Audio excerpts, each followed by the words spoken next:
I don't think it's a coincidence that our distance relationship from the materials we wear happened or grew as the people who were making them spent less time touching them. We're the Majority Group, and this is Style as Identity, where we profile the designers and founders whose mere existence shifts our understanding of the style status quo. We're your hosts. I'm Lola Cotero. And I'm Frankie Aquazum. And after years of settling for style that didn't represent us, we set out to find the brands that did. Join us each episode as we learn from brands that are an extension of their values, identity, and aesthetic. And because of them, we're seen and represented.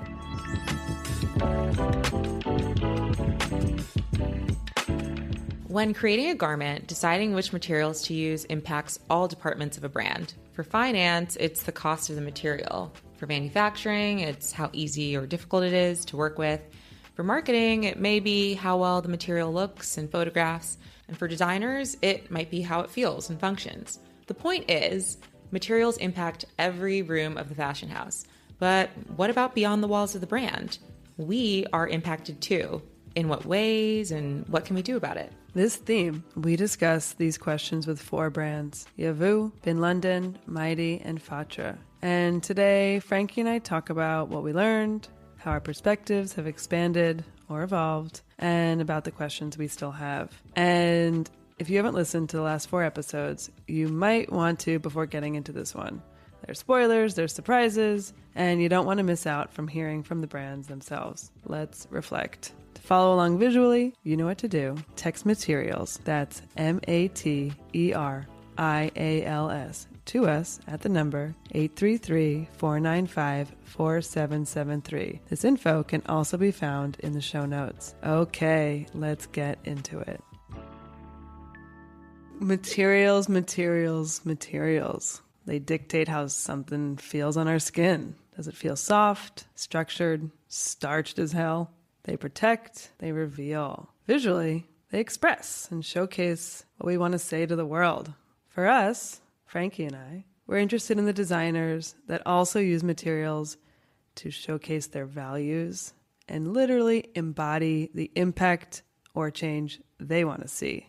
Each brand we interviewed uses materials that are a physical manifestation of their values. For YEVU, building an equitable model that invests in the well-being of their team beyond the job. Been London and FATRA, in very different ways, shift perceptions of waste and treating it as a valuable commodity and decreasing environmental impact. And Maydi honors the people and places our natural materials are derived from without depleting it. That's what this episode is about, reflecting on all these people that we talked to. And I can't wait to get into it with you, Frankie. Oh, we are already in it. We're already in. We're in. We're here. We're present. And I love hearing you say that because you very astutely and beautifully point out the different ways that they interpret materials. And also until now, I don't know why I did not realize, like when you said being able to embody their vision or the future they want to create, like why I did not realize materials materialize. Hello. Oh, write it down. Do we have any note takers in the room? But seriously, I think what immediately stood out to me is like, oh, materials are very tangible, but I, as a wearer, I don't think I... You wear clothes? Did you not know that about me? I wasn't sure. Sorry. Hi, I'm Frankie. I wear clothes. For everyone listening or looking, but I'm so glad that you. I'm just absolutely delighted that you. Sorry.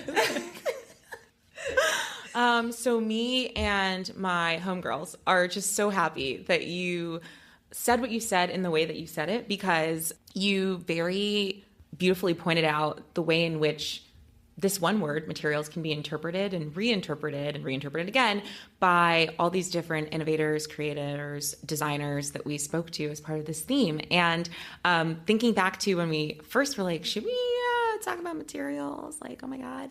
I think I kind of had a very, I'm not going to sell us short or sell myself short, but not limited. But in my head, I was like, oh, we're just going to talk about the ingredients of the clothes. Like, it'll be super interesting to talk about the composition. But I think talking to and listening to all of these wonderful people that we've spoken to has made me more just aware of one, like now when I wear something, I'm like, it's made me more curious about where it even came from. Like, not just like, oh, how does it feel? But like, literally, how was this composed? Where did it come from? And what did that look like? But also too, it's made me feel more almost like imaginative about the things in my everyday life. Like, what could that be?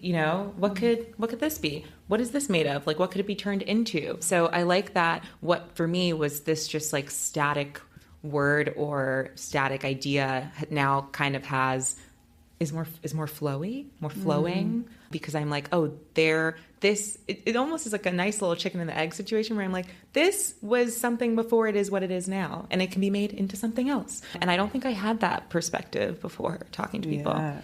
I definitely didn't have that chicken and egg perspective in the way that I do now. And yeah, back to what you kind of said at the top there, like this was the hardest theme. I mean, we didn't go to school for fashion. We're not, I don't know, like have an intimate knowledge with textile manufacturing and sourcing. Don't. Yeah, if you not even with the word. We don't have those degrees. Not here, not on these mics. And so thinking through like what do materials mean to us and what do they mean for our community and everybody in the world in general, right? That's what we want to focus on, and then figuring out what brands we want to talk to learn more about that. That's also tricky and hard because it's like the job is never done. We can never stop learning, but kind of pushing through, I think, some of my insecurities. I'm like, oh, I'm not a textile expert, and yet we still can learn and showcase and hopefully share with all of you what we're learning at the same time. But this was definitely the hardest theme, I think, for those reasons. Yeah. Oh, it was the hardest theme. It was like we really saved the best for last. We were like, it'll be fine. And it was though. And to your point, we did have that. Like, that is very true. We spent a lot of time talking to each other. Like, can we talk about this? And it's like, I think actually the attitude of so many of the people that we spoke to is kind of like what we did. Talking to Akila FATRA and her being like, you just got to start somewhere. And Jenya, who was like, I wasn't in fashion. I was like, I'm going to do it. Same thing with YEVU. Like, Anna was like, she started with the problem, and in her mind, she started with the heart of what she wanted to do. And she was like, okay, I see the way I can use fashion as my instrument. I mean, yeah, I think the start from scratch, this just starting somewhere, poking around, seeing, okay, like, I don't know much about this, but if I ask one question, it could lead to another. And that just general attitude. I feel like that's literally we had like a mini version of that in putting this theme together. So the YEVU comment really shows all these brands did kind of start with the question or the problem or the thing that they were passionate about. And they built brands that helped create solutions that can live beyond their brand, right? Mm-hmm. So for YEVU, there's a whole foundation that can scale beyond the needs of just the brand of YEVU. Yeah. And so that is scaling currently. Yeah. In real time. DM them. And for Jenya at Been London, we heard her talking about how a lot of these manufacturers, the people that produce the goods that the brand makes, they have to relearn and be retrained to make things the way Been does. They pull all these different materials, and they're all materials that like they've never used before or like put together before, and now they know how to do it. And so these manufacturing studios and warehouses are learning new systems. And because of that, now other brands can take advantage of that. That's kind of my wish for that, is retraining these people helps scale it. They have that skill set with them now. And how wonderful would it be if now they can then do that with other brands, or it's easier for the next up and coming brand to do what their vision that might be similarly, wanting to decrease waste because it's been done before. They were like, oh, we have that experience with another brand. And with FATRA, I mean, everything that Akila does is us reinventing the system and creating new ways to do things. I mean, her brand is bags in terms of like the product we can buy, but the things that we are impacted as a result is just like way more. And Maydi, those certificates. The certificates. It never existed before. And then she's like, oh, we should make this thing. And so they really set a tone for how to replicate beyond them. So anyway, they're all confident enough to pursue the mission and the impact, but don't have the ego where it's just theirs to create and continue. Yes. And you can see that in the way some of them describe themselves. I remember when we were first hanging with Akila and I was like, oh yeah, I think I said the word fashion. She's like, well, FATRA in her great way of being like, let me tell you, is a creative waste management company. And YEVU, social enterprise. So not only is what they're doing living beyond themselves and what the tangible stuff they're producing for us, but you can also see in the way they describe themselves, they're using terms that are a little different from what we're used to. And then also to your point of not keeping it to themselves, like I think that is essential because so much of these brands have like a future goal or a mission or just a change that they want to see that they're working towards. Part of that sharing, it's still selfless. I appreciate it. But I think what they're also telling us is like, no one's going to do this alone. And there's a huge task ahead of all of us in terms of saying like, how can we just be more intentional about how we live our lives, so that we can have a little bit more fun. And I think that the sharing of the systems and the things that they're creating is like it's intentional in a way, because to them, they're like, we did this when this wasn't here. And so, if we can share it with someone else and have them pick it right up, that is just as good. Also, taking a step out and thinking of the dozen brands that we talked through this whole season, they all do this. I'm like, oh, we've talked about this before. We've talked about this before. And I'm thinking, oh yeah, we did, because all these brands have this higher purpose, and not one of them was like keeping it close. And no, they have the higher purpose. They know. Yeah. We have talked about this before. Cue Beyonce's Deja Vu, please. Talking about concepts and terminology that we didn't know about before, thinking of waste or thinking of plastic as a forever material. Yeah, it's so funny because when Akila said that, I was like, oh shit, like, yeah, it does not decompose. Like, it literally, that is the problem. This is durable as hell. Yeah, it's like, no, I'm not going anywhere. No. You can do you can say what you want, you can do what you want. I'm outliving you. But I think she kind of flipped it though, because she was like, yeah, that is the way it is. That was kind of intentional when it was made. It's just that we need to see it differently. And I think that, I'm not saying the negative does not exist. I am not a sustainability expert. But I think what's important there is that she sees opportunity in what is our current state. She's like, this is something that is going to live on. So why don't we treat it that way? Yeah. And I loved what she said about, having FATRA bags be passed down generations, because a growing part of my closet is stuff from my relatives, whether it's like my mom, definitely love my mom's clothes, my uncle, my dad, like just stealing stuff from people. Now they're going to come looking for it. But I think what she was saying around, like, I really like that she was like, I want to pass down a FATRA bag, like, or have people pass that down. Hearing from Akila and reflecting on her episode and the other ones made me really start to question what we as a society view as an investment piece, because these are investment pieces. Yeah. And all of these brands are creating investment pieces. And so I had a little Google search and I was like, what are we even talking about? Like, what are people today talking about with investment pieces? So I found out, and I'm going to share it. So the first result was an article by Goop, which suggested our number one piece be sky-high block heels to elevate any outfit, be it sexy or serious. Or number 3 was an Hermes bag because it ticks all the boxes: an iconic silhouette, smooth leather that breaks in beautifully, and enough room to stash all the essentials. If you want these things, amazing, great, power to you. But, like, what makes them an investment piece? Literally, somebody tell me. Someone tell me. And some of the other web results were similar in that, in style, glamour, everyone agrees that investment pieces are quality pieces that will last. But none of them invited the reader. None of them asked us to reflect on what investment pieces mean to us. We're the ones that are going to own them and store them in our closets. by investing in a piece, who are we really even investing in?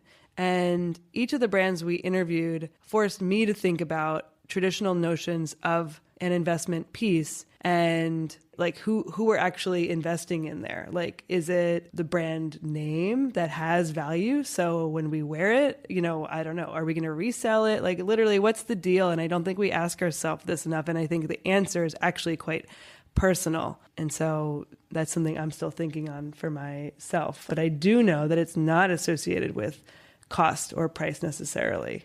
And that's something that we have been trained to think is quality or an investment. And it can mean that, sure, of course, but it's not what it means for me. That's how I'm beginning to think about it. Yeah.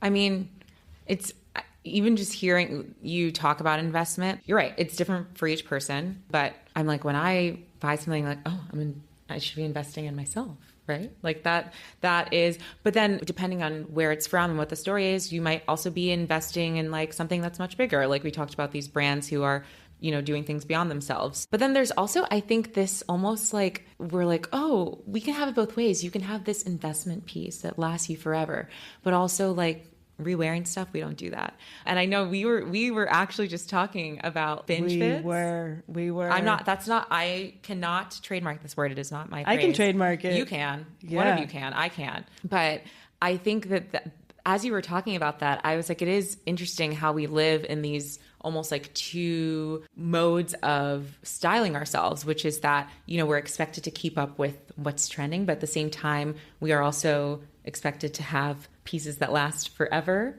And those two are kind of dangled to us, but separately. You know what I'm saying? Like and I mean, that's just something that I was mulling over as you were talking. I mean, it's totally true. And we do talk about, hey, wear this outfit. It's day to night.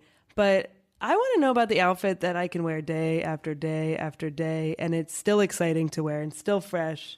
And maybe it's also an investment piece, because I did invest in myself. I invested in the person I believe in and the materials. I invested it all up, down, backwards, around. And then I look at my closet and I'm like, yeah, I like you. Yeah. You're looking at that outfit, it's looking back at you, and you're like, you look good. Yeah. And the outfit's like, me? Who is she? Here she is. You're so right.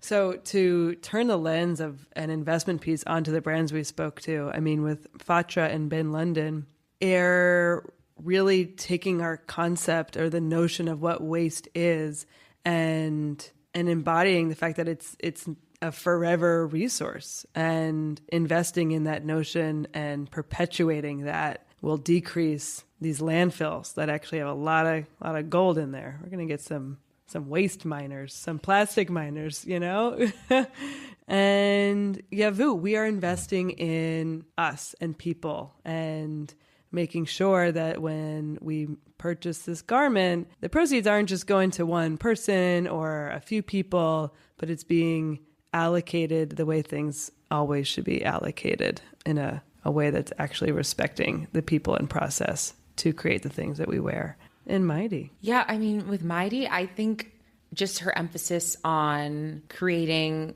almost like an example and a legacy of the beauty of craftsmanship. I don't think it's a coincidence that our distance relationship from the materials we wear happened or grew as the people who were making them spent less time touching them. Like it was, like, oh, was that inappropriate? No, that was so appropriate. Okay. I'm so glad. Couldn't be more appropriate. This is PG-13 after all.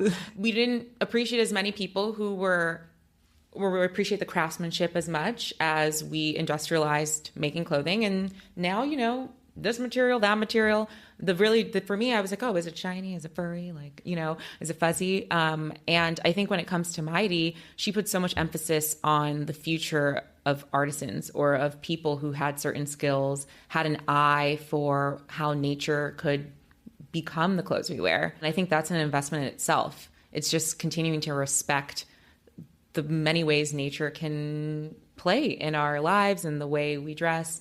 I think that to her, it's different. It's a little different from the other people we spoke to, but it still shined through for me. And as I think back to what we were saying earlier about waste, what it what it just spells for me is like a rebrand of waste, which, you know, for some people listening, especially even for me, thinking about growing up in my family, like you reuse things to the bone. Like it started off as a shirt. Or let's paint a bigger picture. Let's start further down. It started off as, let's say it was some overalls. Before you know it, it's shorts and a crop top. Before you know it, it is now your cooking wear at home, your apron, like your cute outfit. Before you know it, it's a rag. I skipped a couple steps on the way because at one point it was going to be a hand-me-down to one of my sisters that they rejected. But, you know, it is in some cultures, some of our bones, some of our bodies to not see things as waste so soon. So readily, right? Like see a longer life for them. But I think doing it in fashion is a different story. So I think that the way in which they've rebranded and made us look at waste differently is like not dismiss it. Like this, it has another life and another one and another one. It's just what you do with it, I think is really cool. And I think Jenya from Been London literally says, like, talks about seeing the beauty in waste, and then talking to Akila, like, she sees the opportunity in waste. I think that is especially powerful for something that we're just so used to being like, we're throwing it out, and then we're not going to have to see it again. Yes. No comments. No notes. No notes. They're not landfills. They're gold mines. Gold mines. They're gold mines. Yeah. Okay, one thing I'd like to ask you is, what is something that you appreciate from one of the episodes or brands that we haven't covered yet that you'd want to highlight and give some space to? Yes. I think it's, for me, I liked the intention that went into YEVU's campaigns. The majority of YEVU is based in Ghana, and that can be seen from the prints. It can be seen from the marketing. It can be seen from the models. And I think it is so important to think about this, like the way in which, for a lot of people who are being introduced to wax print, being introduced to these patterns for the first time, the way in which they see them and the environment within which they process them is kind of what they walk away with. And I think that important step and effort put towards having it be all Ghana, everything Ghana, from the talent, the people who are photographing, the models, the people who sourced it, the people who styled it, the people who determine the theme, all the way to the seamstresses who make it and give it life. I think that is just like a super important decision that honestly is just a good one. It makes sense, but seeing how the brand has taken off and is now just like permeating through all these different, whether it's like on TV or just like wearing it to a picnic, like I think it is important that is the way in which we process it. Absolutely. And they were saying that people had other suggestions for the marketing, and they were like, why would we do that? Yeah, why would we do that? No good answers. So here we are, and it's a decision and it's intention. So that was cool. To ask myself that question, Lola, what did you appreciate? I'm so rude. You're so Lola, rude. What did you appreciate? I appreciate things too. Okay, so Akila is working with the, principalities of Monaco. I mean, and we're like, how did you do this? And she's just like, oh, it happened. But no, she showed up and she has been working. And I think these opportunities can come to us sometimes. And it feels like overnight, or on face value, it looks like overnight. And I mean, Akila has, as you all know, has this beautiful, infectious personality where everyone probably wants to collaborate on anything with her. But also is like, she's been going to the fashion shows at Monaco for years, first as an audience member, then as a participant, and has formed relationships with people. And when the stars all align, now she's collaborating with like Monaco, capital M. And I think that's important to highlight, because she's shown up, she's put in the work, she's been there, she knows. And it's not like she was just invited and doesn't know what's going on. She's like, I have ideas, I'm ready, thanks for the invite, I'll take a seat on the throne. And we're like, yeah, let's do this. Basically, she does more work than most of us out there, and that's how she gets the opportunities. And that's it. Do the work. Do the work, everybody. We started off this conversation acknowledging how hard this one was for us, materials. It was a lot of new things and a lot of learning. So thank you to YEVU. Thank you to Maydi. Thank you to Been London. Thank you to FATRA. We appreciate you. What? That's a season 1 wrap. We just had a whole episode on reflecting, but I feel like I need to reflect some more on the season. It was exhilarating to meet all these amazing people building brands that are evolving the style status quo. I mean, wow. And shout out to you, our audience, our collective. In just one season, you listened deep, collectively hearing hundreds of hours of interviews of Frankie and I talking. Can't believe you did that. Thank you. You come from over 40 countries across 6 continents. That's my favorite thing about us. It's so nice to know that you, us, we are everywhere. Yeah, we are. And to the unmiked team members that actually made this happen, for real, hugs and so much love to Steph Gomez, who leads design on Styles Identity and the Majority Group, Erica Kramer in the house of Sleeves Up Productions, who helped produce the show. We see you. We can't hear you, but we see you. And that's like one of the many things Erica did. And Mouth Media Network, who supported production, editing, and distribution. If you haven't followed us on Instagram yet, do it. And introduce yourself to us. Find us at The Majority Group. That's it. Love you all. See you all and soon. Stay tuned. Yeah, and stay styling. Yeah.